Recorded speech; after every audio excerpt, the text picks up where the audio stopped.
उस रात आकाश अजीब तरह से शांत था। न हवा थी, न पक्षियों की आवाज़। ऐसा लग रहा था जैसे प्रकृति भी किसी बड़े निर्णय की प्रतीक्षा कर रही हो। कैलाश पर्वत पर माता पार्वती की आंखें खुलीं। ध्यान के बीच उन्होंने कुछ महसूस किया। धरती से उठती एक पीड़ा, जो शब्दों में नहीं, आंसुओं में थी।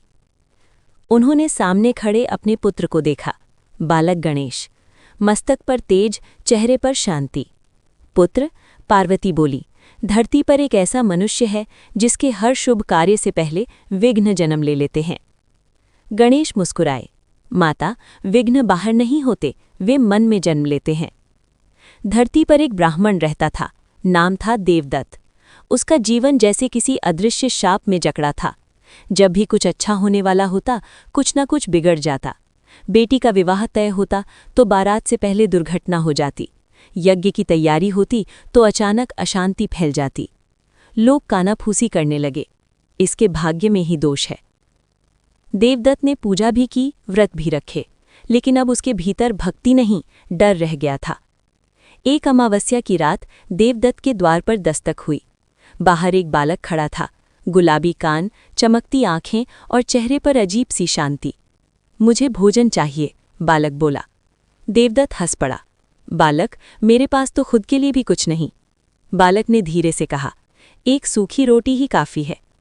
देवदत्त ने रोटी दे दी। बालक ने खाते खाते पूछा, तुम डरते क्यों हो? देवदत्त चौंक गया, उसकी आंखें भर आईं। देवदत्त ने अपना दुख कह सुनाया। बालक चुपचाप सुनता रहा, फिर बोला, तुम भगवान से कुछ पाने के लिए पूजा करते हो, इसलिए विघ्न आते हैं। जब पूजा डर से होती है तो विघ्न जन्म लेते हैं। देवदत्त की सांस रुक गई। तो क्या करूं? उसने पूछा। बालक मुस्कुराया, भगवान को पाने के लिए पूजा करो, सब अपने आप ठीक हो जाएगा। सुबह हुई, घर में शांति थी। विवाह बिना बाधा संपन्न हुआ, यज्ञ सफल रहा। देवदत्त बालक को ढूंढता रहा, पर वो कहीं नहीं था। तभी उसकी दृष्टि घर के कोने में रखी मूर्ति पर पड़ी। वही मुख, वही मुस्कान।